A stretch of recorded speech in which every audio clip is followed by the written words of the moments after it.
36 லட்சம் பேருக்கு வேலைவாய்ப்பினை வழங்குகின்ற வகையில் அமைச்சர் தங்கம் தென்னரசு அவர்கள் தமிழ்நாடு அரசினுடைய நிதிநிலை அறிக்கையை இப்பொழுது அறிவித்துக் கொண்டிருக்கிறார். இந்த நிதிநிலை அறிக்கை அனைத்து தரப்பினரையும் கவருவதாகவும் பொருளாதாரத்தில் தமிழ்நாட்டை முன்னிடத்துக்கு கொண்டு வருகின்ற வகையில் இதுவரை நிறைவேற்றப்பட்டிருக்கிற திட்டங்களையும் சுட்டிக்காட்டி அடுத்து செய்ய வேண்டிய திட்டங்களுக்கான ஒதுக்கீடுகளையும் அவர் அறிவித்துக் கொண்டிருக்கிறார். மிக முக்கியமாக நான் உங்களை சந்திக்க விரும்பியதற்கு காரணம், எந்த ஸ்டெர்லைட் நாசகார நச்சாலை மகாராஷ்டிராவிலே இருந்து உடைத்து நொறுக்கப்பட்டு அன்றைய முதலமைச்சர் சரத்பவார் கொடுத்த லைசன்ஸை ரத்து செய்த பின்னர் கோவாவிலோ குஜராத்திலோ உள்ளே நுழைய முடியாமல் திணறி இங்கே தமிழ்நாட்டின் தலையிலே கொண்டு வந்து அதை திணித்தார் வேதாந்தா குழுமத்தின் தலைவர் அனில் அகர்வால்.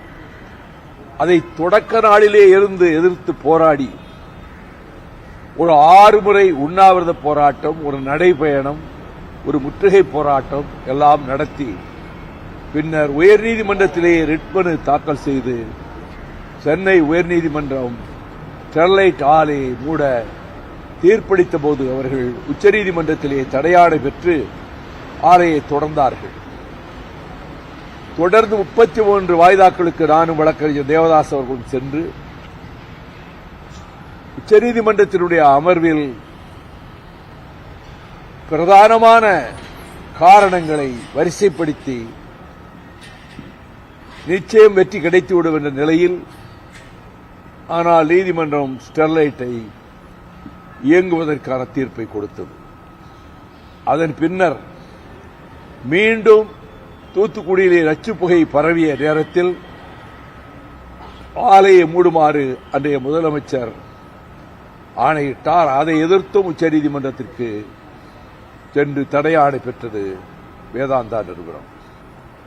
ஆனால் ரோஹிங்டன் நாரிமன் அமர்வில் என்னுடைய ரிட் மனுவும் விசாரிக்கப்பட வேண்டும் என்ற கருத்தை நான் கூறியபோது 15 பேர் கொடூரமாக கொல்லப்பட்ட காட்சியை சுட்டிக்காட்டி அவர்கள் தூத்துக்குடி மண்ணிலே சிந்திய ரத்தம் இந்த நீதிமன்றத்திலே நீதி கேட்கிறது என்று நான் நீதிபதிகளிடம் எடுத்துரைத்தேன். அவர் சென்னையிலேயே உயர்நீதிமன்றம் மீண்டும் விசாரிக்கட்டும் என்று நீதியரசர் சிவஞானம், நீதியரசு பவானி சுப்பராயன் அமர்வுக்கு வந்து அங்கும் நான் 3 மணி நேரம் என் வாதங்களை வைத்திருக்கிறேன். நிரந்தரமாக மூடுமாறு உயர்நீதிமன்றம் தீர்ப்பளித்தது.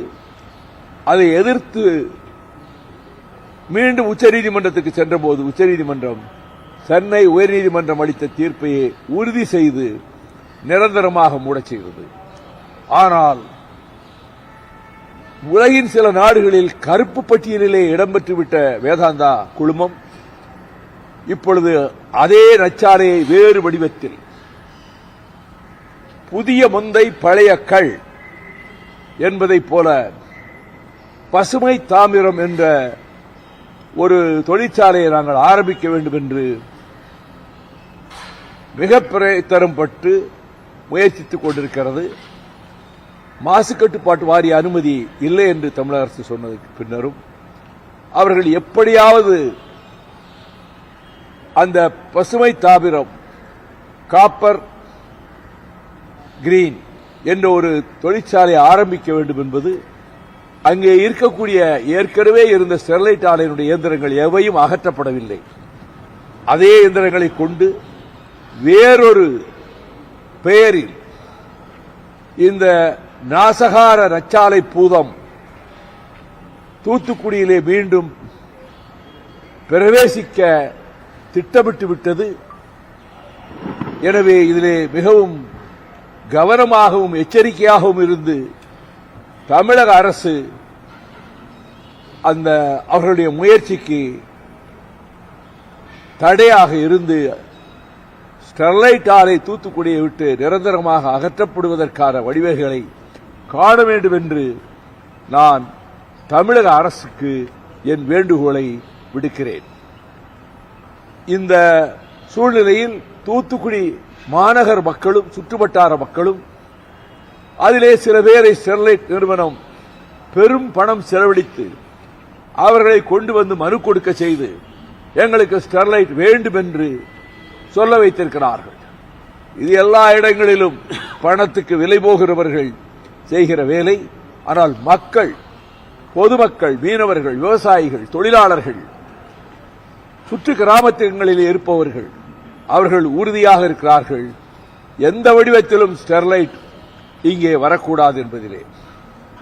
ஆகவே இதை மக்களுக்கு தெரிவிப்பதற்காகத்தான் நான் இன்று திருச்சியிலே உங்களை சந்திக்க விரும்பினேன்.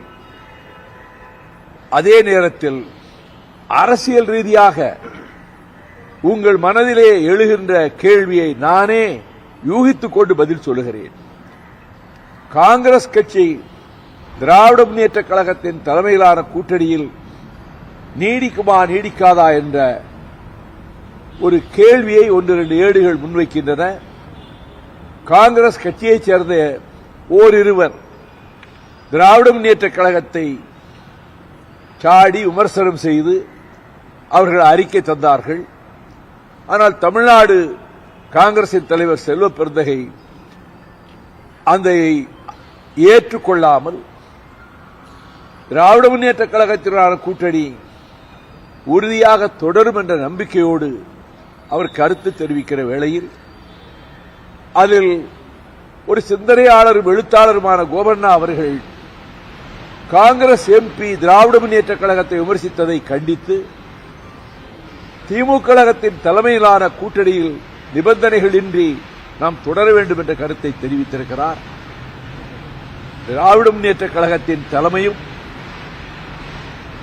காங்கிரஸ் கட்சியினுடைய தலைமை, குறிப்பாக மக்களவையினுடைய எதிர்க்கட்சி தலைவரும் சகோதரர் ராகுல் காந்தியும் நல்ல அவர்களுக்கிடையே இணக்கமும் நல்ல புரிதலும் இருப்பதால் இந்த இடையிலே ஏற்பட்டிருக்கிற சிறு சிறு சலனங்கள், ஓரிருவர் மனக்கசப்புகள், அவையெல்லாம் நிராகரிக்கப்படும் அல்லது அவற்றை புறந்தள்ளிவிட்டு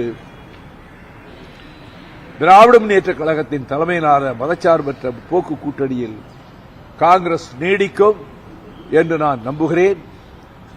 தேர்தலை பொறுத்தமட்டில் ஏற்கனவே உங்களிடம் நான் தெரிவித்தவாறு திராவிட முன்னேற்றக் கழகத்தின் தலைமையிலான கூட்டணி மகத்தான வெற்றியை பெறும், திமுக கழகம் தனி பெரும்பான்மை பெறும், கூட்டணி ஆட்சி என்ற பேச்சுக்கே வரப்போகிற தேர்தல், சட்டமன்ற தேர்தலுக்கு பிறகு அந்த பேச்சுக்கே இடம் இருக்காது, வாய்ப்பும் இருக்காது. அதிலே உறுதியாக நான் நம்புகிறேன். தனிப்பெரும்பான்மையோடு மீண்டும் சகோதரர் மாண்புமிகு தளபதி ஸ்டாலின் அவர்கள் திராவிட மாடல் ஆட்சியை தொடர்வார் என்பதிலே எனக்கு மிகுந்த நம்பிக்கை இருக்கிறது. அப்படிப்பட்ட அறிவிப்புகள் மக்களுக்காக செய்வது, தேர்தலுக்காக என்று சொல்வது அவர்கள் கலங்கி போயிருக்கிறார்கள். எதிர் வட்டாரங்கள் யாரெல்லாம் நாங்கள் ஆட்சியை பிடிப்போம், முதலமைச்சர் ஆவோம் என்று சொல்லிக் கொண்டிருக்கிறார்களோ அவர்களுக்கே உள்ளுக்குள் பதற்றம் ஏற்பட்டுத்தான் 2 நாட்களாக முதலமைச்சர் அறிவித்த அறிவிப்புகளை எல்லாம் அவர்கள் தாங்கிக் கொள்ள முடியாமல் கருத்துக்களை சொல்லிக் கொண்டிருக்கிறார்கள். கூடுதல் பிரஷரை திமுக ஏற்படுத்தாதா? இந்த மாதிரி தொடர்ச்சியா காங்கிரஸ் சிலர் பேசிட்டு இருக்காரு. எலெக்ஷன் தேர்தல் களத்தில் தேர்தல் பணியாற்றும் போது காங்கிரஸ் தலைமை சரியாக இருக்கும்போது அந்த கட்சிக்குள்ளே இது எந்த காலத்திலும் காங்கிரஸ் கட்சி ஆரம்பித்த காலத்திலிருந்து எல்லோருமாக ஒரு கருத்தை சொல்வதில்லை. 4 பேர் 4 விதமாக எதிர்ப்பு கருத்துக்களை சொல்வார்கள். அது வழக்கமாக காங்கிரஸ் கட்சியில் உள்ளதுதான். அதை பொருட்படுத்த வேண்டியதில்லை. பகிரங்கமா அவங்க பங்கீடு கேட்கிறாங்க, தொகுதியில் பங்கீடு கேட்கிறாங்க. தமிழகத்தில் ஒரு மாநில தலைவர் இருக்காரு செல்வ பெருந்தகை. அப்படி இருக்கக்கூடிய நிலையில எம்பிக்கள் கேட்கறதை எப்படி பாக்குறீங்க? திமுக அதான் சொல்றேன்ல, காங்கிரஸ் கட்சி ஆரம்பிச்ச காலத்திலிருந்து இதுதான் வேலை. தலைமை ஒண்ணு சொல்லுவாங்க, 2 பேர் எதிர்த்து குரல் கொடுப்பாங்க, பிறகு சரியா போகும். இது காங்கிரஸ் கட்சியில வழக்கமா நடக்கக்கூடிய ஒண்ணுதான். எனவே அந்த 1-2 பேர் சொன்ன கருத்துக்கள் எல்லாம் தலைமை அலட்சியப்படுத்தினோம். மதிமுகவை போல இந்தியா கூட்டணியில் இருக்கிற எல்லாருமே வந்து நிபந்தனையற்ற ஆதரவு தரணும்னு சொல்றீங்களா? நாங்க எங்க நிலைப்பாட்டை சொல்றோம். மற்றவங்களுக்கு அட்வைஸ் பண்ற அளவுக்கு நான் அந்த அளவுக்கு தகுதியானவன் இல்லை. அட்வைஸ் எல்லாம் பண்ண மாட்டேன் நான். நாங்க நிபந்தனையற்ற கோரிக்கை வைக்கலன்னு சொல்லி சொல்றீங்க திமுக கிட்ட. நாங்க சொல்லிட்டே இருக்கிறோம். உங்கள்கிட்ட 4 தடவை இதே ஏர்போர்ட்டை சொல்லியிருக்கிறேன். மித்த கட்சிக்கும் அதே அட்வைஸ் மற்ற கட்சிகளை பற்றி நான் அட்வைஸ் பண்ற அளவுக்கு நான் பெரிய ஆள் இல்லை. நான் தலைமை தாங்கல. திமுக தலைமையில் கூட்டணி இருக்கு. எல்லாரும் எல்லா கட்சிகளுமே வந்து எந்த பிரச்சனையும் இல்லாமல் இந்த கூட்டணியை வெற்றிகரமாக கொண்டு போறதுல ரொம்ப உறுதியா இருக்காங்க. இந்த இன்டர்ன் பட்ஜெட்ல வந்து காது குத்துற வேலை தமிழக அரசு வந்து மக்களுக்கு அப்படின்னு சொல்லி காதிலே பொன்னாபரணம் பூட்டுகிற வேலை. முக்கியமா ராஜகண்ணப்பன் வந்து ஏற்கனவே பேசியிருந்தாருல, உயிர் எடுக்கிறீங்க அப்படின்னு. அதனால இந்த கமெண்ட்ஸ் திரும்ப அது வந்துங்க ஒரு பெரிய அரசியல் கட்சிகள் அது யாராவது ஒருத்தர் 2 பேர் 1-2 கருத்தை சொல்லுவாங்க. அது கட்சியினுடைய மொத்த தலைமையின் கருத்தாக எடுத்துக்கிட வேண்டாமே. ஜனநாயக நாட்டை அப்பப்போ தோன்ற கருத்துக்கள் ஒருத்தர் சொல்லிட்டு தான் இருப்பாங்க. அவற்றை அலட்சியப்படுத்த வேண்டிய நேரத்தில் அலட்சியப்படுத்திட்டு 2 தலைமையும் சரியான இணக்கம் இருப்பதனால, புரிதல் இருப்பதனால, நெருடல் இல்லாம இந்த கூட்டணி தேர்தலை சந்திக்கும்னு நான் நம்புறேன். அதிமுகவுக்கு வெளியே வந்தது வந்து மிகப்பெரிய தவறுன்னு சொல்லி சொல்லியிருந்தீங்க. அந்த தவறுன்னு சொல்றதுக்கு முன்னாடி என்ன காரணத்தினால நான் சொன்னதை ஒரு ஊடக தர்மம், பத்திரிகை தர்மப்படி நான் 5 நிமிடம் சொல்லியிருக்கிறதுல ஒரு வரி கூட சொல்லாம ஏன் இந்த நிலைமைக்கு தள்ளப்பட்டேன்னு சொல்லி 5 நிமிஷம் பேசியிருக்கிறேன். அத்தனை தலைமை நிர்வாகிகள் என்னை சொல்லி உட்கார்ந்துக்கிட்டு ஒரு சீட்டு கூட ஜெயிக்க முடியாத கூட்டணியில குமுதம் கருத்து கணிப்பு படி 201 சீட்டு அதிமுக ஜெயிக்கும். நாம் அந்த கூட்டணிக்கு போனா தான் ஒரு 25-30 எம்எல்ஏக்கள் வர முடியும் என்று மொத்த தலைமை நிர்வாகிகள் பெரும்பாலோர் என்னை நிர்பந்தித்ததனால்தான் திருச்சி மாநாட்டுக்கு புறப்பட்டு என்ன பேசணும்னு குறிப்புகளோடு யோசித்து வைத்து நான் சித்தமாக இருந்த நேரத்தில் நான் பெயர்களை சொல்ல விரும்பவில்லை. அவர்கள் பின்னர் அவர்களே திமுகவில் போய் சேர்ந்தார்கள். அந்த நெருக்கடி நிர்பந்தத்தினால் இந்த நிலைமைக்கு ஆளாக்கப்பட்டேன். ஆகவே ஒரு வகையில் அது தியாகம்தான். என்னுடைய நம்பகத்தன்மை சிதைக்கப்பட்டது. மை கிரெடிபிலிட்டி வாஸ் டிஸ்ட்ராய்டு என்று நான் சொன்னது அந்த நிர்பந்தத்தினால் நான் அந்த முடிவை எடுக்காமல் இருந்திருக்க வேண்டும். ஆனால் அந்த முடிவை எடுத்ததனால் என்னுடைய கிரெடிபிலிட்டி பாதிக்கப்பட்டதுன்னு சொன்னேன். இதை மட்டும் போட்டுக்கிட்டு இருக்காங்க. முதல்ல என்ன காரணத்தினால் அந்த முடிவுக்கு வர நேர்ந்தது என்பதை யார் எந்த டிவியோ எந்த பத்திரிகையும் போடல. அவங்க என்ன சொல்றாங்கன்னா பொம்பரை சின்னத்தை வாங்கி கொடுத்ததே அதிமுக தான். அதெல்லாம் கிடையாதுங்க. கிடைக்காத காரணமே அதிமுக தான். அதெல்லாம் குற்றம் சொல்றாங்க. அதற்கு பிறகு திராவிட முன்னேற்ற கழகத்தோடு நாங்கள் 99 நாடாளுமன்ற தேர்தலிலே கூட்டு வைத்து 4 எம்பிக்கள் வெற்றி பெற்றோம். ஆகவே பம்பரம் சின்னம் அப்படித்தான் எங்களுக்கு கிடைத்தது. இப்போ அதை பற்றி சொல்ல ஆரம்பிச்சோம்னா ஒவ்வொரு கட்சியும் ஒரு காலத்தில் மோதி இருக்காங்க, ஒன்று சேர்ந்திருக்காங்க. அது வழக்கமாக நடந்துகிட்டு இருக்கு. நாங்கள் இப்போ 9 வருஷத்துக்கு முன்னாடி எடுத்த முடிவில் உறுதியா இருக்கிறோம். Come what may we will continue. எதுவாக இருந்தாலும் நாங்கள் இதில் தொடருவோம். இப்போ இந்தி கூட்டணியில் எந்த பிரச்சனையும் இல்லைல்ல? ஒன்றும் எங்களுக்கு எந்த பிரச்சனையும் இல்லை. நாங்கள் பிரச்சனை மனசுல நினைக்கிறதுக்கு கூட வாய்ப்பு நாங்கள் கொடுக்கறது இல்லை. We are very clear in our stand. மிக தெளிவா சொல்றோம். இந்திய கூட்டணி கலகலத்து போகிற தமிழ்நாட்டில் சொல்லியிருக்காங்க. யாருங்க? தமிழிசை சௌந்தரராஜன். அதாவது பேப்பர்ல டிவியில வரணும்னு ஒண்ணு சொல்லிட்டே இருப்பாங்க. அதுக்கெல்லாம் நான் பதில் சொல்ல முடியாது. சார், இந்த மகளிர் உரிமை தொகை நல்லா ரீச் ஆயிடுச்சு சார் தமிழ்நாட்டில். இதே மாதிரி சென்ட்ரல் கவர்மெண்ட்டும் சப்சிடிங்கிற பேரில் ஒரு கார்டு ஹோல்டருக்கு 16,000 ரூபாய் தரதா சொல்லி ஒரு கூட நல்ல செய்தி வருது. வரட்டும், அவங்க அறிவிக்கட்டும், பார்ப்போம். அறிவிக்கிறாங்களா? அப்ப மற்ற ஸ்டேட்டுக்கு என்ன செய்வாங்க? அதெல்லாம் அவசரப்பட்டு இதெல்லாம் யூகங்கள். இப்ப மகளிர் உரிமைக்கு அவர்களுக்கு முதலமைச்சர் அறிவித்த பிறகு எதிர்ப்பு தரப்பு கலக்கம் அடைஞ்சிருக்கு. எந்த மகளிரிடம் ஓட்டுகள் வாங்கலாம்னு கற்பனை பண்ணிக்கிட்டு இருந்தாங்களோ அதெல்லாம் போயிடுச்சு. எல்லாம் அவர்களுடைய மொத்த ஆதரவையும் ஒரு அறிவிப்பிலே முதலமைச்சர் பெற்றுவிட்டார். He has won the race. அதெல்லாம் பேச முடியுமா உங்ககிட்ட? என்கிட்ட வாங்க முடியுமா? நீங்க என்கிட்ட அதுல ஒரு வார்த்தை கூட முன்ன பின்ன வாங்க முடியாது. போக்குவரத்து எல்லாரும் தங்களுடைய ஓய்வூதியம் மொத்தம் போராடிட்டு இருக்காங்க. ஆனா 6,500 கோடி தமிழக அரசு கொடுக்குறாங்க. அதுவும் 5,000 ரூபாய் மேலும் கடன். இது எப்படி பாக்குறீங்க? எல்லாத்தையும் சமாளிப்பார். அது எல்லாத்தையும் யோசனை பண்ணி சமாளிக்கிறதுக்கான வழிமுறைகளையும் வகுத்த பிறகுதான் முதலமைச்சர் இந்த அறிவிப்பை செஞ்சிருக்கிறார். எல்லாவற்றையும் யோசிச்சுதான் செஞ்சிருக்கிறாரு.